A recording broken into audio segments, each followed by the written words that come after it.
Les taxis volants, c'est pour demain, oui, j'en suis intimement convaincu.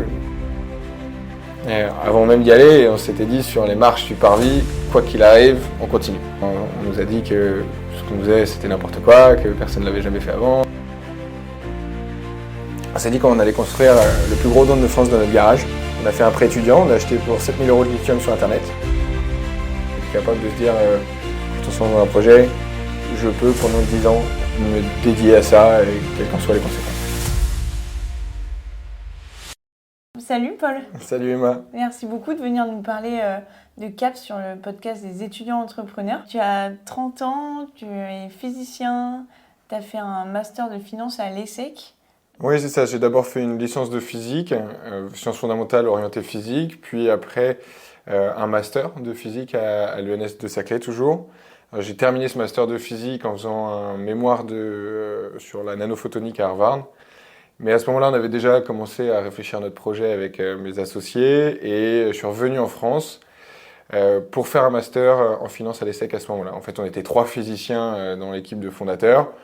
On a rapidement compris que c'était un projet qui aurait besoin d'avoir différentes compétences au sein de l'équipe de fondateurs. Et ça, c'est important, c'est d'avoir des synergies et des complémentarités entre les fondateurs. Là, il nous manquait fondamentalement cet aspect financier et commercial. Et c'est pour ça que je me suis lancé à ce moment-là dans ce master de finance à l'ESSEC. Ok. Et petite anecdote intéressante, c'est que je suis le premier du master de finance de l'ESSEC à faire mon stage de fin d'études en auto-entrepreneuriat. Là où ils vont tous faire de la finance classique. Ok, trop cool.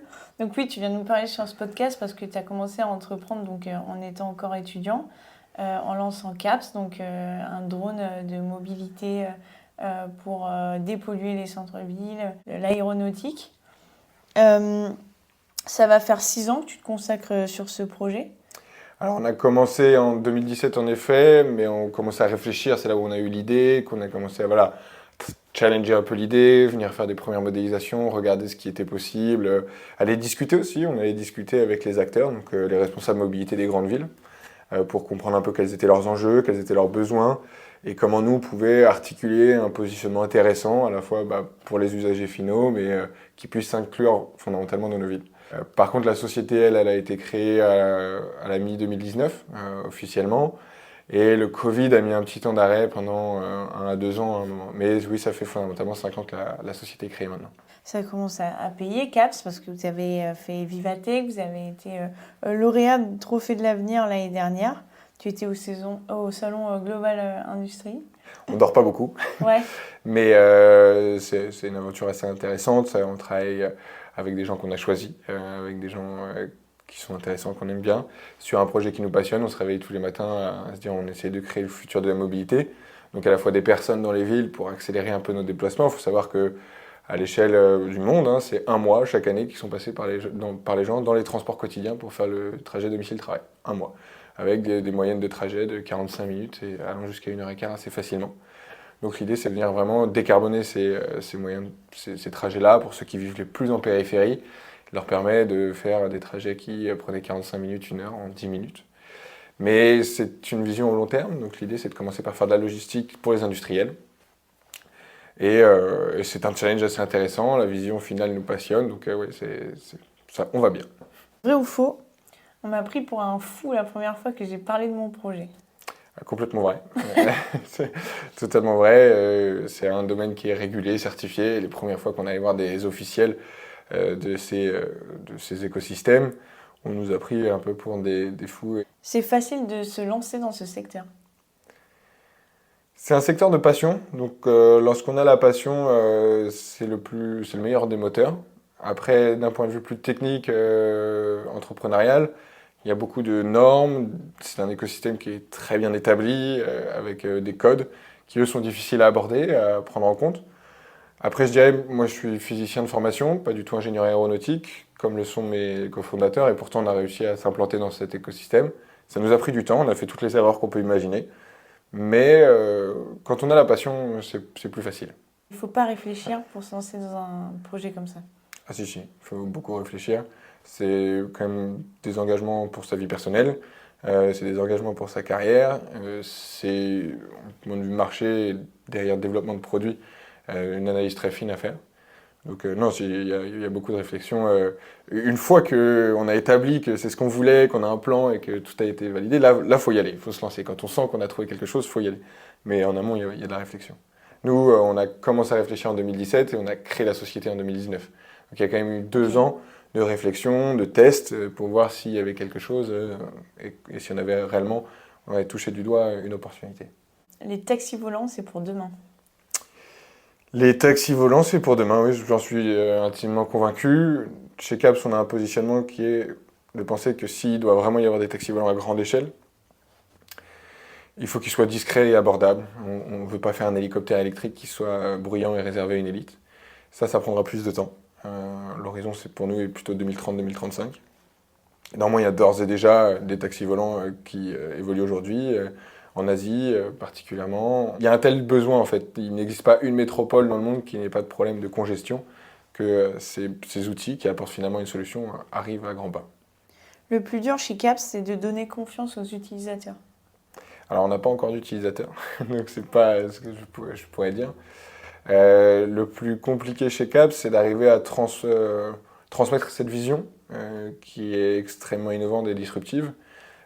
Et d'arriver à transmettre cette vision-là, c'est le challenge qu'on doit répondre. Si je l'ai fait, tout le monde peut le faire? Oui, je pense que dès lors qu'on a la passion, on peut. Ce qui veut dire faux, mais théoriquement, oui, tout le monde peut le faire. Et dernière question, il faut être riche pour se permettre d'entreprendre. Alors, il n'y a pas beaucoup d'entrepreneurs qui sont riches au départ, donc non, je dirais non. Donc ce projet, il est fou.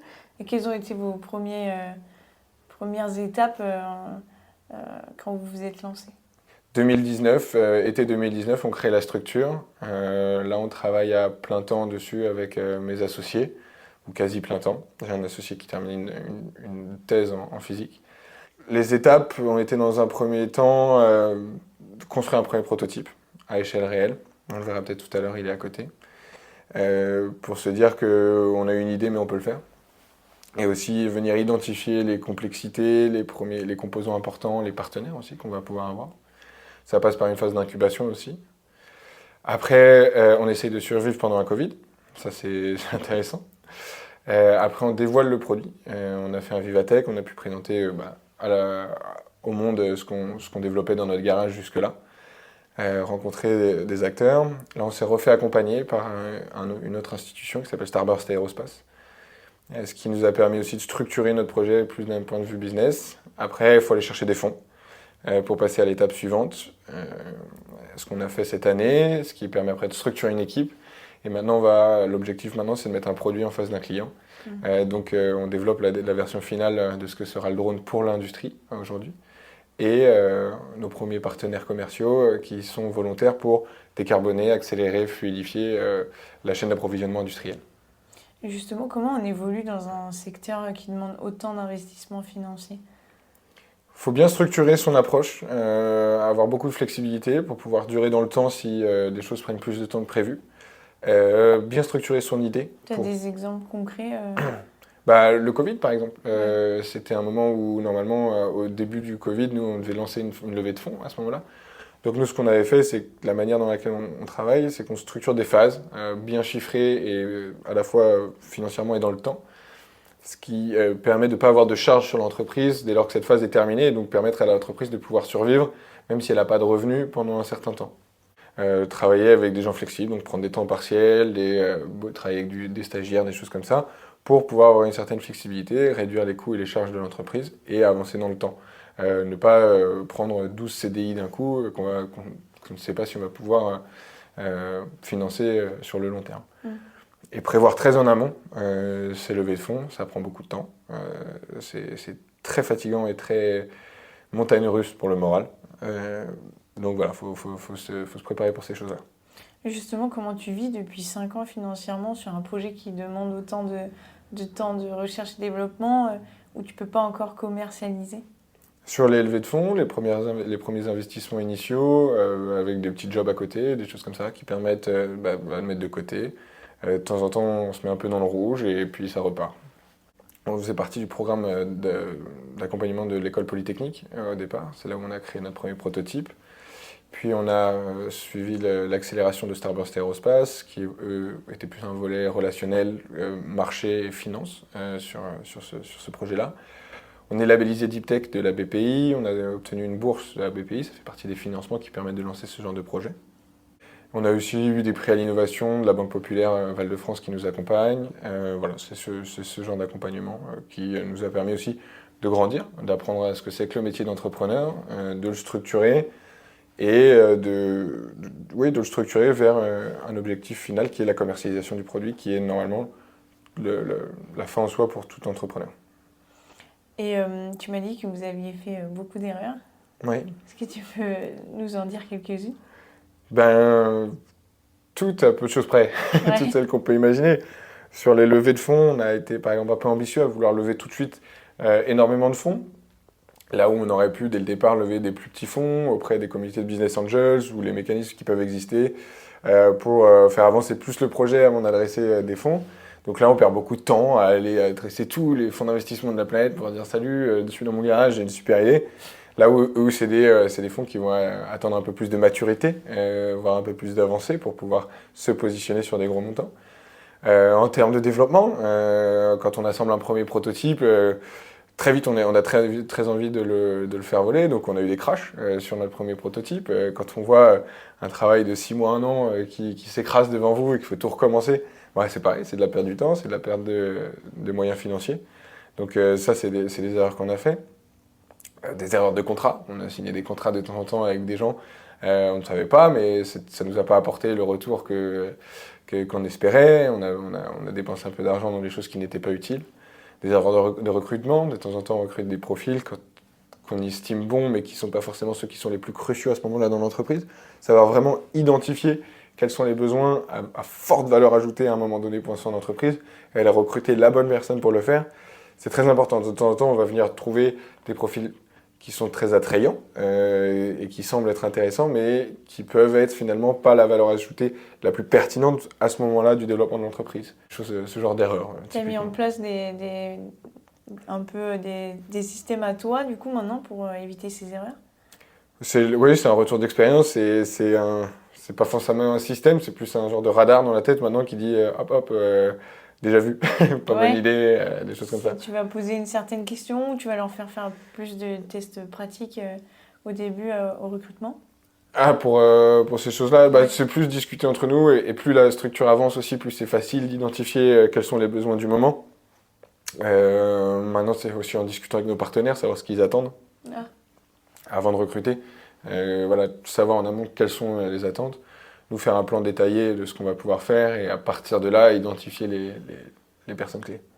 Est-ce que tu as une anecdote à nous raconter assez drôle sur la fondation de CAPS? Alors ça peut être intéressant quand on parlait tout à l'heure on nous a pris pour des fous. La première fois, on a obtenu un rendez-vous auprès des instances qui régulent notre écosystème. C'était très tôt, c'était même avant la fondation de l'entreprise ou au tout début. L'objectif, c'était d'avoir un horizon réglementaire sur cette innovation.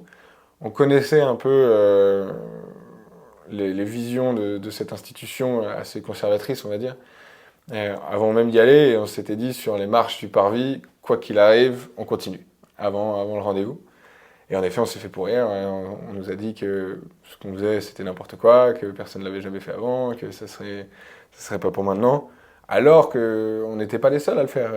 On était les seuls en France à ce moment-là, mais il y en avait beaucoup dans d'autres pays du monde. On peut voir ceux qui sont le plus en avance sur les innovations, et il y avait beaucoup de startups qui le faisaient. Donc il y avait réellement un besoin. Donc ne jamais lâcher. Et donc quand on est sorti, on a rigolé en se disant on a bien fait de se le promettre parce que sinon à la sortie de ce rendez-vous, on arrêtait quoi. Quand les gens qui régulent notre écosystème nous disent non, on peut se dire tant pis quoi, mais non. On a eu raison, quelques années plus tard, ils ont décidé d'avoir des taxis volants pour les JO, donc c'est qu'on était sur la bonne vision. Maintenant, passer à la boîte à outils, donc le mode d'emploi de l'étudiant entrepreneur. Quels sont les avantages pour toi de se lancer étudiant? Alors je pense que ça c'est fondamentalement quelque chose qui est important. Quand on est étudiant, on a du temps libre, pas toujours, il y a des moments où on en a moins, mais il y a quand même fondamentalement plus de vacances, plus de temps avec cette flexibilité d'organisation. On n'a pas de famille, d'enfants à charge à ce moment-là. On est assez résilient au manque de sommeil. Et c'est assez intéressant de se lancer à ce moment-là. Il y a aussi le fait qu'on est accompagné par, dans une institution, que ce soit une école, une université ou que sais-je, c'est important d'avoir ce cadre. On va pouvoir poser des questions, avoir des conseils. Aujourd'hui, maintenant, il y a beaucoup de structures qui sont organisées autour de l'entrepreneuriat au sein même des établissements d'éducation. Donc ça va être important et ça va vraiment former les atouts. Ça permet voilà, de pouvoir tester ce qu'on aime, ce qu'on n'aime pas, comprendre là où on est bon, trouver des partenaires aussi, des associés, le cas échéant, et tester son idée pendant qu'on est encore étudiant. Parce que dès lors qu'on n'est plus étudiant, il faut vivre, on rentre dans le monde du travail. Et là, se lancer à ce moment-là, c'est assez complexe. On peut se retrouver isolé et sans expérience préalable. Donc se lancer étudiant, je pense que c'est vraiment quelque chose qui est très enrichissant, qui va être une expérience à valoriser, même si on ne continue pas l'entrepreneuriat après, dans ses futurs travaux, à savoir le travail en équipe, la recherche, être un peu autodidacte, aller se tester soi-même. C'est pas fait pour tout le monde d'être entrepreneur. Certains voilà, n'ont pas l'envie ni le besoin de faire ça. Il faut aller le tester pour savoir. Moi, c'est la méthode que je préconise. Et donc, pour moi, le moment des études est assez bon à ce moment-là pour aller tester ses idées et tester ses capacités pour se lancer dans l'entrepreneuriat si ça nous tente. Et quels seraient tes conseils pour rester motivé, persévérer dans un projet entrepreneurial malgré les obstacles? Alors là, j'ai vraiment 2 conseils fondamentaux à donner. Le premier, c'est de travailler sur quelque chose qui vous plaît. Il faut être convaincu ou passionné, en tout cas, par son idée. Ou même la finalité, hein. Ça peut générer des revenus, ça peut être une motivation forte, hein. Ça peut être aussi ça. Et le deuxième conseil que je donnerais, c'est de le faire avec des gens avec qui on s'entend bien. L'équipe avec qui on va travailler, ça va permettre d'avoir toujours quelqu'un qui soit haut quand il y en a un qui est bas, de se remotiver ensemble, de venir confronter les idées, d'aller générer de l'énergie, de la synergie dans les approches. Et ça, c'est vraiment ce qui va faire la différence à mon avis. Quelque chose qui nous plaît, travailler sur quelque chose ou pour quelque chose qui nous plaît, avec des gens qui nous plaisent. Là, on crée un écosystème qui est dynamique et dans lequel on s'épanouit. Et ça permet de tenir le coup dans les mauvaises passes parce qu'il y en aura. Justement, le partenariat, tu nous en as beaucoup parlé, c'est très important pour un secteur comme le tien. Et comment un étudiant peut proposer un premier partenariat pour le développement de son projet? Ça dépend énormément de la nature du projet, qu'on soit un projet commercial, un projet de recherche, un projet d'ingénierie, puis ça dépend de l'écosystème. Mais fondamentalement, les gens sont très ouverts à l'innovation, notamment tous les laboratoires de recherche pour ça. Beaucoup d'entreprises ont aujourd'hui des pépinières pour les startups, des incubateurs sont des très bons points d'accès aussi pour ces partenariats, pour créer des premiers POC, des premières initiatives. Il ne faut pas rechercher à tout prix le partenariat non plus, hein. On peut réussir à faire les choses par soi-même, commencer par la porte qu'on choisit. Mais en général, quand on toque à la porte des gens avec suffisamment de bons arguments et de résilience, à la fin, on trouve des partenaires. As-tu des conseils à donner aux autres étudiants donc, qui souhaitent se lancer dans la construction des taxis-drones ou dans d'autres projets innovants? Alors, dans les taxis-drones, bon, je ne suis pas là pour avoir de la concurrence tous les jours, mais dans l'innovation en général, dans le projet entrepreneuriat, moi je conseillerais une chose, c'est de trouver une personne, ou deux, pas être trop de cofondateurs, 2, 3, 4, c'est pas mal. Après, chacun son style, hein. Il y a des startups qui marchent très bien avec beaucoup plus de cofondateurs. De s'associer avant même de savoir ce sur quoi on va travailler. S'associer sur des valeurs, à savoir, ok, on sait qu'on veut être entrepreneur, en tout cas que ça nous intéresse. On sait que tel secteur, telle ambition nous intéresse. Et commencer à s'associer avant même d'avoir le sujet sur lequel on va fonder l'entreprise. Ça va permettre de générer des discussions extrêmement intéressantes. Je vous promets des discussions passionnées toutes des nuits entières. D'échanger régulièrement sur les visions, sur les opportunités et petit à petit structurer un projet comme ça avec des gens. Souvent, les entrepreneurs vont attendre d'avoir l'idée. Ils disent j'ai pas l'idée et du coup je me lance pas, comment je fais? Alors, comment faire ça? C'est s'associer. C'est compliqué par soi-même d'avoir une idée comme ça. C'est vraiment dans la discussion, dans la recherche.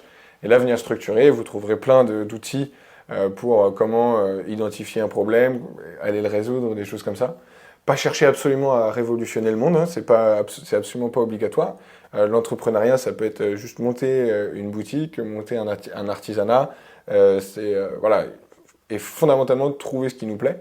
Après, si on peut rajouter sa petite touche personnelle, c'est ce qui fera la différence quand on va apporter sa solution dans l'écosystème. Et là, à mon avis, vous avez toutes les clés du succès. Vous travaillerez avec des gens qui vous correspondent sur un sujet qui vous correspond, sans avoir forcément un poids démesuré sur les épaules, de se dire il faut que je révolutionne la planète, et à partir de là, normalement, tout se passe bien. Mais trouver un associé, c'est pas forcément facile. Là, toi, tu as trouvé les tiens dans ta classe, et les étudiants peuvent trouver leurs futurs associés dans leur classe. Mais comment savoir que c'est la bonne personne, qu'on va bien s'entendre? C'est tout l'avantage de faire ça pendant qu'on est étudiant, on a le temps de faire ça. C'est des gens qu'on connaît un peu plus. On a l'occasion de les voir quotidiennement, en classe ou ailleurs. Parce que ça peut être des gens de notre école, mais ça peut aussi être des gens qu'on va rencontrer pendant ces activités extrascolaires. Ça peut être des gens de notre cercle d'amis, des gens voilà, qu'on a l'habitude de côtoyer, ou des gens qu'on rencontre. Il existe aussi des plateformes pour trouver son cofondateur, avec qui voilà, on échange. Il y a même des plateformes qui existent où des gens ont déjà un projet et cherchent des cofondateurs. Vous pouvez les trouver sur Internet. Là-dessus, vous allez pouvoir vous positionner assez facilement. Après, l'idée, c'est de voir comment on réfléchit. Ce qu'il faut, c'est arriver à se mettre dans une situation un peu stressante, un peu complexe, où il n'y a pas de solution évidente, où il n'y a pas de solution facile, et voir comment on réagit à plusieurs. Est-ce que tout de suite on se prend la tête, ou est-ce qu'on arrive à prendre les choses calmement, de façon un peu plus rationnelle, je dirais. Peut-être mon côté physicien qui parle là, mais en tout cas, arriver à voir comment on travaille dans la difficulté comme dans les bonnes situations. Et à partir de là, si on a trouvé quelqu'un avec qui voilà, on se dit je suis capable de passer des heures avec cette personne, et si on a un problème, fondamentalement, je peux compter sur cette personne, je sais que cette personne sera un atout et pas un poids. Comment un étudiant peut gérer les risques et les incertitudes liées à son projet entrepreneurial? Il peut pas. Je vais pas vous mentir, il peut pas. Toujours avoir une focalisation produit. C'est-à-dire, est-ce que je fais quelque chose que les gens ont besoin d'utiliser? Est-ce que si je propose ça, c'est pas parce que ce produit me fait marrer, mais parce que derrière, il y a un marché, il y a un client qui va venir derrière l'utiliser. Ça, c'est la base de la chose. Si derrière, on arrive à identifier un marché, identifier un besoin pour les gens, et des choses concrètes, hein, ça passe par les fameux petits questionnaires qu'on fait passer dans tout son entourage, aller faire du porte-à-porte, si on a quelque chose, on va aller voir pour adresser, je sais pas, on a une solution pour tel artisan, aller à la porte de tous ces artisans, leur parler. Ces gens-là vous accueilleront toujours avec bienveillance, hein, si vous venez avec un bon état d'esprit et toute la meilleure volonté du monde. En général, les gens vous accueillent bien. Vous pourrez discuter avec eux, et là, à partir de là, structurer ça. Ça, s'assurer d'avoir un marché, c'est vraiment la meilleure garantie que vous pourrez avoir. Et puis après, ça sera à vous de faire la différence par rapport aux potentiels concurrents. Est-ce que 100 personnes vous ont validé votre projet? Oui, plus que ça même aujourd'hui. Avec les salons qu'on a fait, on fait toujours passer des questionnaires, des tests et des revues de leur opinion sur notre projet. On l'a fait en amont. Ouais. Et qu'est-ce que tu aurais aimé savoir, toi, en tant qu'étudiant, pour te lancer, peut-être pour gagner du temps, pour aller plus vite? Tout. On apprend sur le tas quand on n'est pas entrepreneur. Comment tout structurer les approches. J'ai parlé tout à l'heure des erreurs qu'on a faites sur les levées de fonds. Comment d'abord apprendre à vraiment commencer petit, pas toujours regarder ce que font les autres, voir ce qu'on peut faire, faire ses preuves en permanence. On est rapidement convaincu par sa propre idée. Et c'est assez compliqué de transmettre ça, surtout quand quelqu'un doit investir. Donc, vraiment structurer son approche, vraiment structurer son idée et apprendre à le transmettre de la meilleure manière. Commencer petit, pas toujours chercher à commencer grand directement. Faire des étapes, des petites étapes, parce qu'elles sont petites, mais elles sont difficiles à franchir au départ. Ça, c'est assez important. Et si un étudiant voulait entreprendre autour de CAPS, qu'est-ce que tu aimerais voir naître comme projet? Le Blablacar du taxi volant Alors, moi, je vais avoir des besoins techniques très concrets. Hein. Si quelqu'un pouvait inventer une batterie qui est beaucoup plus performante que ce qui se fait aujourd'hui, à savoir, premièrement, sur son impact écologique, sur le nombre de cycles de vie qu'elles peuvent avoir, Et après, sur la quantité d'énergie qu'elles peuvent embarquer, ça serait pas que pour moi. La personne qui trouve cette solution, faut qu'elle y aille. Là, il y a un marché, je peux le garantir. Est-ce que tu peux nous faire une masterclass sur le futur de la mobilité? C'est une question intéressante. Il va falloir la structurer en fonction des besoins et des énergies qui seront disponibles à ce moment-là. Savoir qu'aujourd'hui, on utilise principalement une voiture. 70% des trajets qu'on fait quotidiennement en ville sont des trajets de voiture, ce qui est une aberration. Une voiture, c'est pas forcément fait pour faire des petits trajets.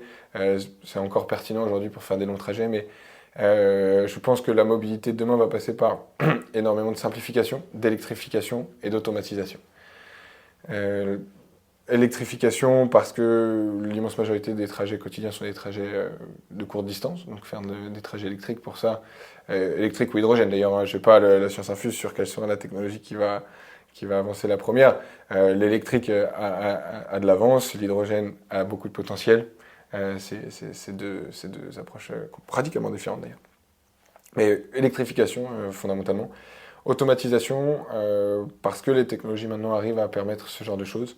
Et que quand on dira dans 30 ans à nos enfants qu'on passait des heures au volant d'une voiture, ils ne comprendront pas pourquoi on fait ça. Fondamentalement, c'est assez fatigant, stressant et dangereux. Il y a encore beaucoup d'accidents de la route, malheureusement. Et venir automatiser tout ça va permettre de fluidifier beaucoup des échanges, de permettre de faire gagner beaucoup de temps aux gens en disponibilité, de rendre accessible la mobilité à plus de personnes aussi. Je pense que la mobilité de demain, elle est partagée, en tout cas pour la mobilité quotidienne. Quand on prend l'exemple de la voiture, on l'utilise le matin et le soir pour faire le trajet à l'aller, le trajet du retour. Mais le reste du temps, elle est garée et elle ne sert à rien. Alors qu'une mobilité partagée permet de bénéficier en fait, d'un parc que tout le monde utilise et qui va pouvoir ne pas être à l'arrêt en permanence. Donc ça, c'est aussi bien vrai pour les voitures que pour énormément d'autres aspects. Et est-ce que tu aurais un conseil justement pour gérer l'argent de sa levée de fonds, ne serait-ce que pour se payer? Ça s'appelle un business plan. Principalement, on structure nos coûts financiers sur 2 fois le temps qu'on a prévu. Enfin, ouais, ça c'est pas mal. On a fait un business plan sur telle période, on sait que nos dépenses seront ça, on a levé des fonds et on se dit après ça, soit on a des revenus, soit il y aura une autre levée de fonds qui va compléter. Et bien gérer comme si ça allait prendre 2 fois plus de temps, de base. Comme ça, vous avez 2 fois le temps que vous aviez prévu initialement, parce que on fait un plan tout bien, et derrière, il suffit d'une petite chose, hein, c'est pas forcément la catastrophe, mais une petite chose peut retarder énormément un temps de mise sur le marché, de développement ou d'une autre levée de fonds. Je te laisse nous raconter une anecdote sur la construction de la batterie de CAPS. Oui, tout à fait. Quand on s'est lancé initialement, on s'est dit qu'on allait construire le plus gros drone de France dans notre garage. Et la première problématique, le premier challenge que vous avez dans ce cas-là, c'est la batterie. Avoir une batterie suffisamment puissante et sur mesure capable de faire soulever ce drone est un vrai défi. Donc nous avions très peu de fonds à l'époque, un peu d'investissement, de support de la BPI, des prix à l'innovation. Mais nous sommes allés voir des industriels pour leur donner nos caractéristiques, nos besoins. Ils nous ont dit qu'il n'y avait absolument aucun souci, que ça coûterait 200 000 € pour faire cette batterie. Ce n'était pas dans notre budget. Donc ce que nous avons fait, c'est que nous sommes retournés dans notre garage, nous avons acheté un bouquin sur comment faire une batterie soi-même. On a fait un prêt étudiant, on a acheté pour 7 000 € de lithium sur Internet. On a fait 14 000 points de soudure, 3 mois de notre vie. Mais à la fin, on avait une batterie qui fonctionnait. Et ça, il faut avoir le réflexe d'aller se débrouiller par soi-même et pas forcément attendre les fonds pour avancer. Et puis je vous cache pas, la première fois où on la met en charge, il y a un petit suspense. On a beau savoir qu'on a tout fait, on prend les précautions les plus hautes possibles. Il y a toujours un petit suspense. Et finalement, avec un peu de chance, je suis encore là pour vous en parler, donc c'est que tout s'est bien passé. Mais il faut savoir être résilient, prendre la situation comme elle est, et se dire que on peut se lancer, qu'avec un peu de volonté, on est capable de tout. C'est long et difficile. On a des paillettes dans les yeux au début, on est convaincu, on se dit qu'en quelques années, ça va être fou. Non. Ça peut être le cas, ce que je souhaite à tout le monde. Mais l'entrepreneuriat, c'est beaucoup de patience, il faut savoir gérer beaucoup le stress. Avoir une patience et une ténacité, et alors après, la limite entre ténacité et obstination, elle est fine. Donc, ouais, avoir cette résilience sur le long terme et être capable de se dire, quand on se lance dans un projet, je peux pendant 10 ans me dédier à ça, et quelles qu'en soient les conséquences. Bonjour à tous, je m'appelle Paul Cassé. Avec deux cofondateurs, on a créé CAPS, une société qui vise à révolutionner la façon dont vous vous transportez en ville à l'aide de voitures volantes. Dans un premier temps, ce sera de la logistique pour l'industrie, mais à terme, c'est fondamentalement pour venir complètement changer le temps de votre trajet, pour passer de 45 minutes à 10 minutes. Aujourd'hui, vous êtes bénéficiaire d'une opportunité qui se représentera pas ou peu, celle d'être étudiant et d'avoir un peu de temps devant vous, et en tout cas d'avoir le temps d'apprendre à vous connaître, vous, vos envies et vos capacités. De vous lancer dans l'entrepreneuriat, je vous le recommande très fortement, et je vous recommande de le faire maintenant. Ça vous permettra, quoi qu'il arrive, de sortir de vos études avec un background supplémentaire, une première expérience du monde du travail, de vous confronter, vous, vos idées, avec la réalité extérieure, peut-être de trouver la passion de votre vie et un projet qui vous emmènera jusqu'à la fin de votre carrière. Ce que je vous souhaite, où on va pouvoir travailler sur des choses qui nous plaisent, avec des gens qui nous plaisent, et c'est une opportunité qui ne se représentera pas. Dès lors que vous aurez fini vos études, vous aurez des factures, vous aurez un loyer, rapidement, ou peut-être vous aurez une famille et d'autres contraintes. Ce temps gratuit que vous avez devant vous, ce temps bénéfique, mettez-le à profit. Plutôt que d'aller prendre une bière de plus ce soir avec des amis, faites-le, mais discutez entrepreneuriat, cherchez des gens avec qui travailler et lancez-vous dans des premières initiatives pour pouvoir venir tester vos capacités et la capacité à réaliser ce projet.